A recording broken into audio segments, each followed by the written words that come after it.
Yes. Hello everyone. तो हम लोग जो है सीयूईटी के बारे में डिस्कशन करने वाले हैं आज। सीयूईटी का ऑलरेडी नोटिफिकेशन आ चुका है। सीयूईटी पीजी का जो नोटिफिकेशन आया है उसमें उन्होंने बता दिया था कि कौन कौन सी यूनिवर्सिटीज एग्जाम में पार्टिसिपेट करने वाली है, और इसमें जेएनयू और बीएचयू पिछले साल था, इस साल नहीं था। ठीक है ना। तो अब यूनिवर्सिटीज के आप अगर टैब में जाओगे तो आपको मिल जाएगा। इसकी वेबसाइट है पीजी सीयूईटी समर्थ.ac.in। अगर आप लोगों ने फॉर्म फिलिंग अगर कर रहे होगे तो आपको इस वेबसाइट के बारे में पता होगा, और ये भी पता होगा कि इसमें यूनिवर्सिटीज ऐड हो गई हैं। बाकी अगर नहीं पता है तो फिर भी मैं बता देता हूँ। यहाँ पर आपको कभी भी कोई चेक करना है कि कौन सी यूनिवर्सिटीज हैं कौन सी नहीं है, तो आप यूनिवर्सिटी वाले टैब में जाओ, तो यहाँ पर आपको दिख जाएगा। तो पहले यहाँ पर बीएचयू नहीं था, वो ऐड हो गया। देखो यहाँ पर सारे टाइप की यूनिवर्सिटीज यहाँ पर ऐड है। अगर आप डायरेक्टली देखना चाहो तो आप यहाँ पर डायरेक्टली क्लिक कर सकते हो। Central university, state university, private university, other university, सब तरीके की यूनिवर्सिटीज कैटेगराइज करिए। तो आपको अगर मान लो नहीं भी पता है कि कौन सी यूनिवर्सिटी सेंट्रल है, कौन सी स्टेट यूनिवर्सिटी है, तो वो आप डायरेक्टली यहाँ पर आप देख सकते हो। यहाँ पर इन्होंने लिख दिया है, आपको कोई दिमाग लगाने की जरूरत नहीं है। यहाँ पे लिख दिया है कि ये जितनी भी यूनिवर्सिटीज है ये सब central university, Assam university, Banaras university, Bhimrao Ambedkar university, ठीक है ना, ये सब उन्होंने अरेंज कर दिया है। तो बीएचयू यूनिवर्सिटी इसमें ऐड हो गई है, ठीक है, और जेएनयू भी ऐड हो गया है। अब इसमें मैं बता दूंगा कि आपको प्रेफरेंस में क्या रखना चाहिए, वो सारी डिटेल में बता रहा हूँ, तो इसलिए वीडियो को पूरा देखना, क्योंकि स्टूडेंट को कंफ्यूजन होता है कि सर कौन सी यूनिवर्सिटी को हमें प्रेफरेंस देनी चाहिए, वो मैं बता रहा हूँ। तो सबसे अच्छी यूनिवर्सिटी सेंट्रल यूनिवर्सिटीज ही होती हैं। बाकी स्टेट यूनिवर्सिटीज में भी कई सारी अच्छी है, लेकिन मैं अभी बात कर रहा हूँ किसकी, सेंट्रल यूनिवर्सिटी की। उसके बाद यहाँ पर देखो जेएनयू ऐड हो गया है, जवाहरलाल नेहरू यूनिवर्सिटी सिटी और दिल्ली यूनिवर्सिटी। तो ये कुछ इंपॉर्टेंट यूनिवर्सिटीज है जो मेनली हम टारगेट करते हैं। अब सबसे पहला सवाल ये आता है कि कौन सी यूनिवर्सिटीज पे हमें ज्यादा फोकस करना चाहिए या फिर हमें उनको प्रेफरेंस देनी चाहिए। तो सबसे अच्छी यूनिवर्सिटी है दिल्ली यूनिवर्सिटी। मेरी नजरों में नजरिए से अगर मैं बता दूं तो मेरे लिए ये एनआईटी त्रिची के बराबर है। इसका कारण क्या है? इसका कारण ये है कि हमारे टाइम पे जब आईआईटी जैम होता था, तो आईआईटी जैम में जिसको आईआईटी नहीं मिल पाता था, तो इनका कोई अलग से एंट्रेंस एग्जाम नहीं होता था। तो आईआईटी जैम के थ्रू ही जो पीछे की रैंक्स होती थी उसमें इनका एडमिशन होता था। मतलब कि आईआईटी के बाद में दिल्ली यूनिवर्सिटी फिल होता था, उसके बाद में फिर एनआईटी त्रिची वगैरह एनआईटी के थ्रू होते थे। तो सबसे टॉप पर ही आती थी आईआईटी के बाद में। उसके बाद फिर 2011 से इन्होंने अपना खुद का एंट्रेंस एग्जाम स्टार्ट कर दिया दिल्ली यूनिवर्सिटी के नाम से, ठीक है ना। तो उनका अलग से पेपर होता था। और आप अगर यहाँ पर पढ़ाई देखोगे तो पढ़ाई का लेवल इनका बहुत अच्छा होता है। यहाँ के जो बीसीए के स्टूडेंट्स होते हैं वो भी 14-15-16 लाख के पैकेज पे आपको अमेजॉन माइक्रोसॉफ्ट में दिखेंगे, बीसीए के। बाकी और कहीं पर भी आपको इतना अच्छा रेशो नहीं मिलेगा। और एमसीए की तो बात ही छोड़ो, एमसीए की तो फिर पढ़ाई वहां पर अच्छी होगी ही डेफिनेटली।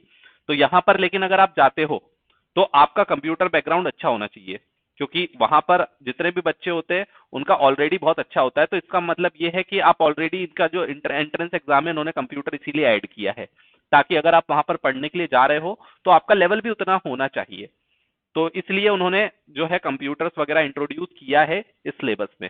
और ये सभी के साथ प्रॉब्लम थी, ये खाली इनके साथ प्रॉब्लम नहीं थी, ये प्रॉब्लम सबके साथ थी कि जहां पर भी बच्चा पढ़ने के लिए जाता है एमसीए, तो उसको कंप्यूटर के बारे में कोई नॉलेज नहीं होता था, कंप्यूटर्स के सब्जेक्ट के बारे में वो अवेयर नहीं होता था। और वहां के टीचर्स को बहुत फ्रस्ट्रेशन होता है ये देखकर कि वो पढ़ा रहे हैं लेकिन बच्चे को समझ में नहीं आ रहा है, क्योंकि वहां पे वो टीचर इतनी मेहनत करना नहीं चाहते। वो ये मान के चलते कि आप लोग अगर ग्रेजुएशन करके आए हो तो इसका मतलब आपको आना चाहिए सब कुछ, ठीक है। तो इसीलिए ही यहाँ पर कंप्यूटर का सेक्शन ऐड किया है, और इससे आपको बेनिफिट मिलेगा जब आप कॉलेज में पढ़ने जाओगे। तो ये यहाँ पर सेंट्रल यूनिवर्सिटी दिल्ली जो है, इसको आप फर्स्ट पे प्रेफरेंस दो। इसमें एडमिशन के लिए मेरा मानना यह है कि आप टारगेट रखो कि आपकी रैंक जो है वो टॉप 30 के अंदर आए। अगर आपकी रैंक टॉप 30 के अंदर अगर आती है तो फिर आप इजीली यहाँ पर यूनिवर्सिटी ऑफ दिल्ली में एडमिशन ले लोगे, और वहां पर आराम से आप अपना अच्छा खासा आप अपना पैकेज अचीव कर सकते हो। उसके बाद इसके बाद दिल्ली यूनिवर्सिटी के बाद अगर आपको अगर भरना है तो आप सेकंड पे जेएनयू को रख सकते हो, क्योंकि जेएनयू की फीस बहुत कम है और ऑब्वियसली यहाँ पर प्लेसमेंट के चांसेस इतने ज्यादा होते नहीं है, क्योंकि ज्यादा इसमें कंपनीज वगैरह विजिट होती नहीं है। लेकिन ऑफलाइन आप यहाँ पर मैंने देखा है कि बच्चे अच्छे खासा प्लेसमेंट ले लेते हैं। तो जेएनयू एक अच्छा खासी यूनिवर्सिटी है, सेकंड नंबर पे आप इसको रख सकते हो। और अगर आपको फीस की कहीं पर भी प्रॉब्लम है तो यहाँ पर आपको वो प्रॉब्लम फेस करने को नहीं मिलेगी। आप सब फ्री के रेट में आपको ऐसा लगेगा कि आप फ्री में पढ़ाई कर रहे हो, ठीक है ना। तो फ्री में आपकी यहाँ पर एक तरीके से पढ़ाई हो जाती है, और यहाँ पर भी आपका क्राउड जो है वो अच्छा आता है। थर्ड नंबर पे अगर आपको फिल करना है तो थर्ड नंबर पर आप बीएचयू को रख सकते हो, बनारस हिंदू यूनिवर्सिटी को, और किसी को अगर सेकंड पे रखना है तो वो सेकंड पे भी रख सकता है, वो उसकी प्रेफरेंस है। ठीक है ना, वो उसकी प्रेफरेंस है कि आप सेकंड पर भी बीएचयू को रख सकते हो, आपका ऑप्शन है आपके ऊपर। तो बनारस हिंदू यूनिवर्सिटी भी बहुत अच्छी है, और ऑब्वियसली इसके अंदर आईआईटी का भी कैंपस है, तो ऑब्वियसली इन लोगों को उस चीज का बेनिफिट मिलता है, आईआईटी का भी। तो ये हो गई, प्रेफरेंस बता दिया है, बाकी आप अपने अकॉर्डिंग थोड़ा सा रिसर्च और करो। प्रीवियस ईयर में जो स्टूडेंट्स उस यूनिवर्सिटी में गए हैं उनसे जरूर बात करो। आप किसी भी कॉलेज में अगर एडमिशन ले रहे हो तो उसके सीनियर से जरूर बात करो। उसके सीनियर से अगर आप बात करोगे ना तो आपको वहां का प्लेसमेंट सिनेरियो अभी का पता चलेगा, क्योंकि हो सकता है कि मैं जो बता रहा हूँ वो पुराना अपडेटेड नहीं हो। ठीक है, अभी जो पढ़ रहे हो इस साल का जो अपडेटेड प्लेसमेंट सिनेरियो है वो उनके सीनियर से अच्छे से पता चलता है। तो अगर आप किसी भी यूनिवर्सिटी में जा रहे हो तो मेरा सजेशन ये रहेगा कि अगर हो सके तो थोड़ी सी रिसर्च अपने एंड पे जरूर करना। बाकी फिर भी मैंने जो बताया है वो अप टू द मार्क है, इन यूनिवर्सिटी में आपको प्रॉब्लम फेस करने को नहीं मिलेगी। इसके अलावा अगर आप कहीं पर भी जाते हो तो एक बार अपने एंड पर रिसर्च जरूर करो, अपने सीनियर से जरूर बात करो। दूसरी बात, अगर आप लोगों ने क्रैश कोर्स ज्वाइन नहीं किया है तो वो जरूर ज्वाइन कर लो, आज उसका ऑफर का लास्ट डेट है। क्रैश कोर्स में एडमिशन बाद में भी रहेगा, लेकिन बाद में फीस जो है वो बढ़ जाएगी। और आपको पता होना चाहिए कि हम जो क्रैश कोर्स में सीयूईटी का अपडेटेड सिलेबस जो है वो भी हमने ऐड कर दिया है। डीबीएमएस की क्लासेस ऑलरेडी चल रही हैं, 4-5 दिन में डीबीएमएस खत्म हो जाएगा, फिर हम लोग नेटवर्किंग स्टार्ट कर देंगे, और फरवरी के एंड तक में हम सीयूईटी का पूरा कंप्लीट सिलेबस कर लेंगे। और इसमें आपकी निमसेट की पढ़ाई पे कोई इफेक्ट नहीं पड़ेगा, क्योंकि आपको सिर्फ क्लासेस अटेंड करनी है कंप्यूटर की बस।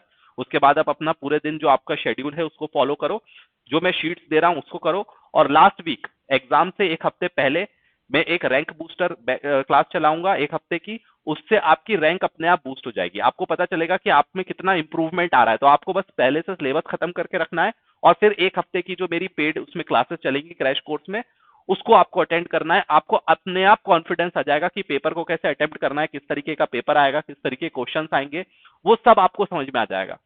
आप 1 हफ्ते में आपको इतना इंप्रूवमेंट लगेगा कि आपको लग रहा होगा कि मेरी 100 रैंक आएगी, तो 1 हफ्ते की क्लास के बाद आपको फील होने लगेगा कि हाँ यार अब मैं टॉप 10 में रैंक ला सकता हूँ। अगर आपको लग रहा है कि मेरी रैंक 500 आएगी तो आपको लगेगा कि हाँ अब मैं अंडर 100 आ सकता हूँ। तो वो जो क्लासेस है वो आपको बहुत हेल्प करेंगी, और वही सेम क्लासेस निमसेट के टाइम पर भी हम स्टार्ट करेंगे जब हमारा निमसेट का एग्जाम आने वाला होगा। तो वो जैसे जैसे एग्जाम जो जो आएगा उसके लिए हम करेंगे। कुछ लोग कह रहे थे कि सर महाराष्ट्र सीटी के लिए क्लासेस अगर अलग से रहेंगी तो आप जो अभी बैच स्टार्ट हुआ है इसको आप ज्वाइन करो, ये सबके लिए हेल्पफुल है। चाहे आप जामिया का एग्जाम दे रहे हो, चाहे आप वीआईटी का एग्जाम दे रहे हो, आप वीआईटी का सिलेबस मैच कर लो, वीआईटी के सिलेबस में भी यही सब कुछ है। ठीक है ना, आप महाराष्ट्र सीटी का सिलेबस उठा लो, जो यहाँ पर हम पढ़ा रहे हैं वो आपके सब में आ जाएगा। आप महाराष्ट्र सिटी का भी कंप्यूटर आता है, वीआईटी में भी कंप्यूटर आता है, जामिया में भी कंप्यूटर आता है, सब जगह जो जो आ रहा है वो सब इसके अंदर आपको मिल जाएगा। और कुछ नहीं अगर रहता है तो आप हमें बता देना, हम उसमें ऐड कर देंगे, क्योंकि हम हमारे पास ऑलरेडी रिसोर्सेज हैं, वीडियोस हैं, हमको सिर्फ ऐड करना है। तो लाइव क्लासेस के थ्रू भी हम प्रोवाइड करेंगे और रिकॉर्डेड वीडियो के थ्रू भी हम प्रोवाइड कर देंगे। तो आपको कंटेंट की कोई कमी नहीं होने वाली है। ऐसा नहीं कि क्रैश कोर्स है तो बहुत जल्दी जल्दी पढ़ाया जाएगा। आप जो एनरोल्ड बच्चे हैं आप उनसे पूछो, आज ही उन्होंने कमेंट किया कि सर हमें लग ही नहीं रहा कि हम क्रैश कोर्स पढ़ रहे हैं, हमें तो लग रहा है कि हम फुल क्लास कर रहे हैं। बिल्कुल कोई ऐसा नहीं है कि कोई भाग भाग के पढ़ाया जा रहा है, उनसे पूछा जा रहा है हर क्लास में कि आपको समझ में आया कि नहीं आया, कोई डाउट है तो पूछो। बिल्कुल उनको टाइम दिया जाता है कि अपना डाउट टाइप करें। ऐसा नहीं है कि बस पढ़ा दिया और खत्म कर दिया। एक एक बच्चों से के डाउट पूछे जाते हैं और उसको क्लियर किया जाता है, तो उनको लगता नहीं है कि सर हम क्रैश कोर्स पढ़ रहे हैं। ठीक है ना, रिकॉर्डेड वीडियोस इसलिए दे दिए हैं ताकि वो अपने बेसिक्स से पढ़ सके, उनको ऐसा ना लगे कि अरे फास्ट ट्रैक में बहुत जल्दी जल्दी हो रहा है, फास्ट फास्ट हो रहा है, हम समझ नहीं पा रहे हैं। ऐसा नहीं है, बहुत आराम से पेशेंसली चल रहा है। हर हफ्ते का, हर 2-3 दिन का मैं टारगेट देता हूँ कि इस 3 दिन में आपको ये करना है, इस 3 दिन में आपको ये करना है। तो बिल्कुल शेड्यूल के हिसाब से चलते हैं, बुक्स कौन सी पढ़नी है, एक एक चीज उसमें गाइड करी जाती है। तो उसमें आपको कहीं पर भी कोई प्रॉब्लम नहीं आएगी। और ये इतना मिनिमम प्राइस है कि आपको अगर लगता है कि सर सिर्फ मुझे कंप्यूटर ही अटेंड करना है तो वो कंप्यूटर की ही प्राइस है, आप ऐसे समझो। क्योंकि कल से कल से सिर्फ अगर आपको कंप्यूटर में एनरोल करना है तो उसी का सिर्फ 5,000 लगेगा। कल एक नया बैच ऐड हो जाएगा, उसमें सिर्फ कंप्यूटर अगर किसी को पढ़ना है तो उसकी फीस 5,000 रहेगी। ठीक है ना, उसमें मैथ्स, रीजनिंग, एप्टीट्यूड नहीं होगा। तो इस चीज का बेनिफिट उठा लो कि अभी तो आपको उसी फीस में सब कुछ मिल रहा है। अगर आप कल आओगे तो खाली कंप्यूटर के लिए ही आपको उतने फीस देनी पड़ेगी। तो इस चीज का आप बेनिफिट उठाओ, ये बहुत ही अच्छा कोर्स होने वाला है, और इसमें अगर आपने एनरोल कर लिया है तो आपकी रैंक जरूर बूस्ट होगी। तो फिर आगे हम मिलते हैं नेक्स्ट क्लास में। Till then thank you very much. अगर आप लोगों ने वीडियोस को शेयर नहीं किया है तो शेयर करो, चैनल को सब्सक्राइब नहीं किया है तो चैनल को सब्सक्राइब करो, बेल आइकन प्रेस कर लो ताकि नोटिफिकेशन मिलता रहे। और अपने फ्रेंड सर्कल में जितने भी हो सकता है वीडियोस को शेयर जरूर करो। अरविंद सर भी आपकी क्लासेस लेना अभी स्टार्ट करेंगे कुछ ही टाइम में, तो वो भी आपको दिखने लगेंगे। मिलते हैं नेक्स्ट क्लास में। Till then thank you very much.